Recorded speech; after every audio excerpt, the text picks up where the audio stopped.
Uh, Hello everyone. I'm actually going to uh, turn in later for the evening, but now since I just came back and just finished a relatively late dinner, I just wanted to make a video because it just kind of reminded me of something because I was actually talking with the one parent of a student just now about her kids and everything, and the conversation just went from the kids over to stuff like because she was a few years older than me. Yeah, she was a few years older than me, and she was telling me about how about aging and stuff, and we were talking. Yeah, the conversation just went around like talking about other stuff like people who who are in the famous people. Yeah, like was Eric Huang, and there's a very famous person here as well, I think, who was like a former model turned photographer by the name of Chando, yeah, who is actually 56, but he doesn't look 56. Yeah, the topic went on to the topic of aging and how, like people like, for example, we know J Lo, the Hollywood celebrity, and also singer, who is always, she looks like she's the same person that she was in her early 30s and now. So yeah. Today I'm actually gonna make another video. This video is about the topic of the aging empath and versus the narcissist. And when I say the narcissist, I don't really always mean an aging narcissist.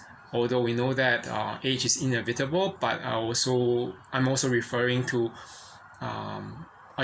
potentially a young narcissist as well. There are certain kinds of dynamics in the empath and narcissist relationship, which has been studied in terms of the emotional dynamics. We know that we being empaths or highly sensitive people, we tend to give a lot in our relationships with others, like not just romantic relationships, but even familial relationships, the friendships, and even professional relationships. Yeah, we are always predominantly the giver. Okay, while with the case of the narcissist, the regardless of their age, whether they're younger or older than you as the empath, I mean you the empath, as opposed to them, the narcissist.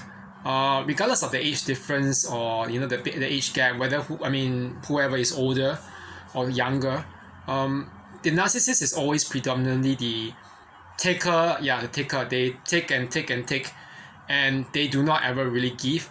If they do give, they are really stingy. They settle for giving the scraps or the breadcrumbs. Yeah, breadcrumbing is another term, where you actually give someone the bare minimum to make them want to come back for more, but they don't exactly get what they want or hope for when they receive the breadcrumbs. That's the problem with breadcrumbing and from a narcissist. This kind of dynamics will always persist regardless of the age gap difference, or even if you're the same age group, and that is one aspect. But I think that on top of that, there's another dynamic to this kind of relationship between an empath and a narcissist. Let's just say that in most cases, as with the typical dynamic of the relationship between an empath or highly sensitive person and a narcissist, the eventual split is almost guaranteed.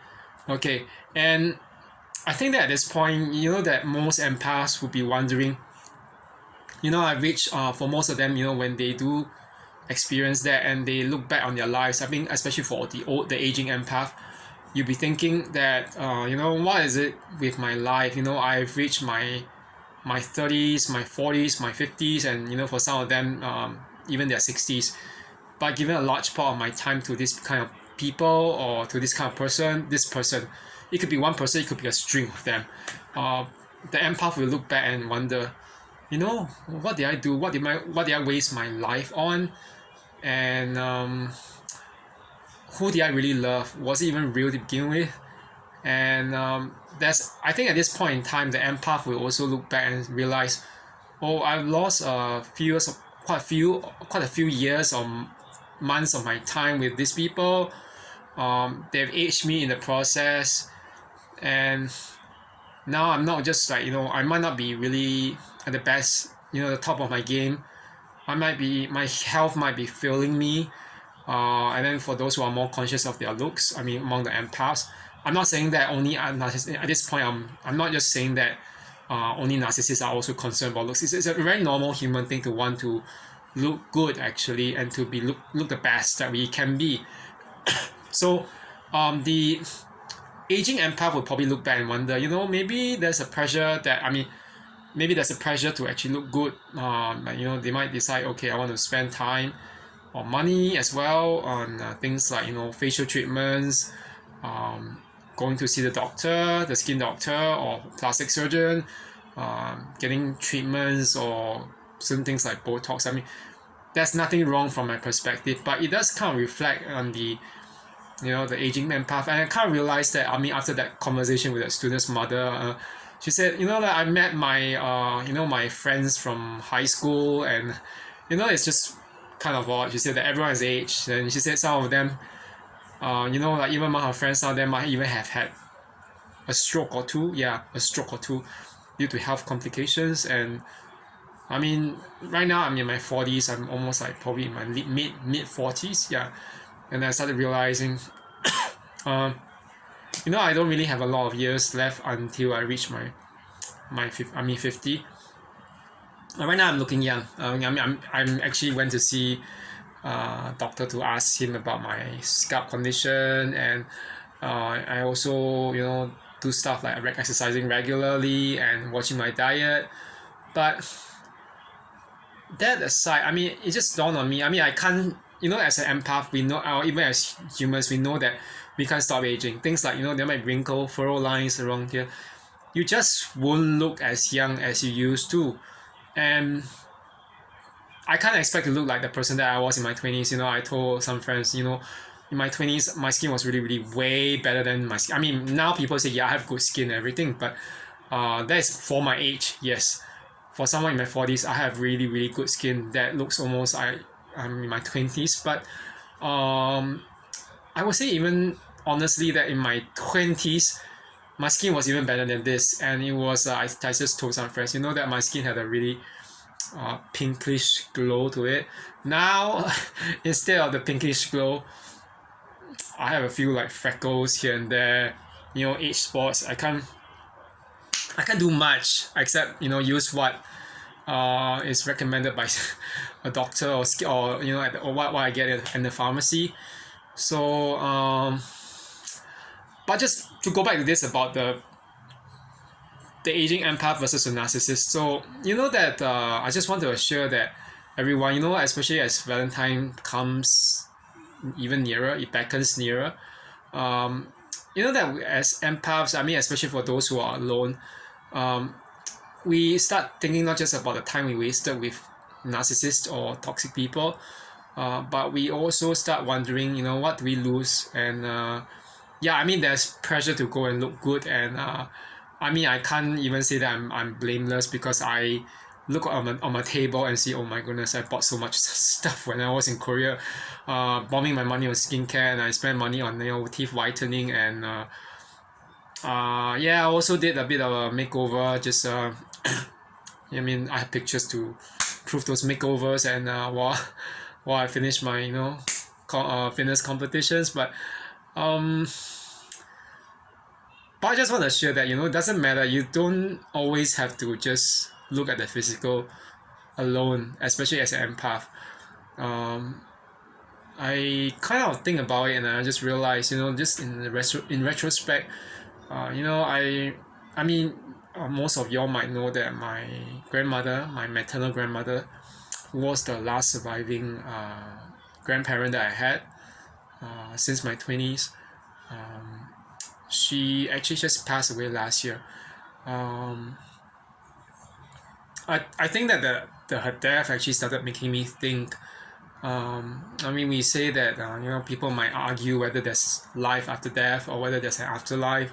I'm not here to argue about that, but as I actually look at whenever I go during the few days of the wake, the funeral wake, and I actually, when I went to, sort of like say some things to her body, which was there in the coffin, and trying, like saying, "Granny, I'm here." As I look upon her really emaciated, skinny face, lined with wrinkles, I just realized that, it dawned on me certain things, because in 2020, one of my friends passed away from brain cancer. The friend Cheryl, yeah, she was a very good person, but her brain cancer relapsed after 6 years, and she passed away finally. So I didn't actually, although I went to the funeral wake, I didn't actually go to see the coffin to see what the body was like, because I knew I would be traumatized. But at the same time, like just looking, my grandmother, on those few days, as much as I kind of realized, I told my friends, the spark of divinity that spark of divinity, her soul, what she had from God, what God breathed in upon her, he has now left her body. Yet at the same time, I kind of realized this one thing. Empaths and kind people, we are not beautiful necessarily based on our physical looks alone.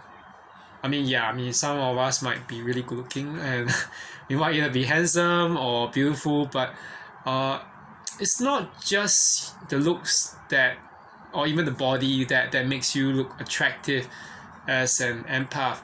In fact, it's the beauty of the soul. The soul's beauty actually shines even more as we age.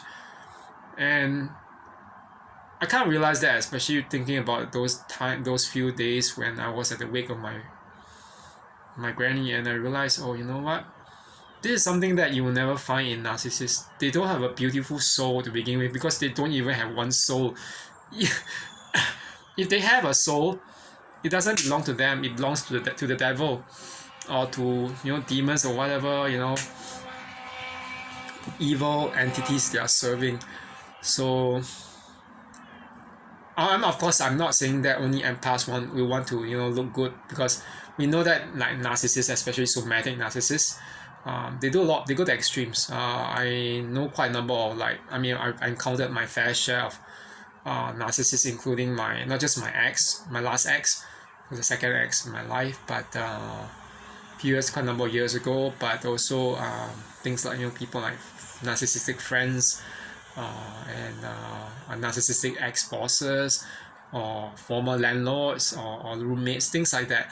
And you realize that no matter how much a narcissist tries to back up the facade of attractiveness, physical attractiveness via their body or face or whatever, the way they groom themselves or how good they look, the ugliness of your soul or your spirit, whatever it is, it always comes through. And no matter what, you cannot hide it. You can probably just do an operation to remove all wrinkles by botoxing everything away, put in fillers,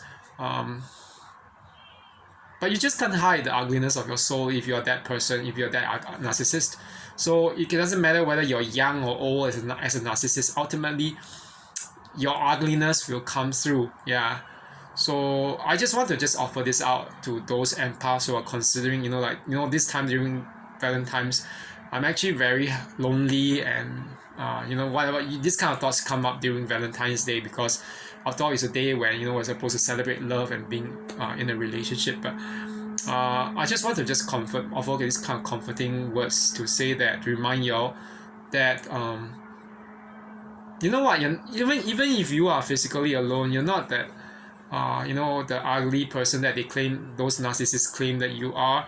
You're not even if you might be advanced in years, your soul has more beauty than you thought it has. And as time advances, you will realize it even more.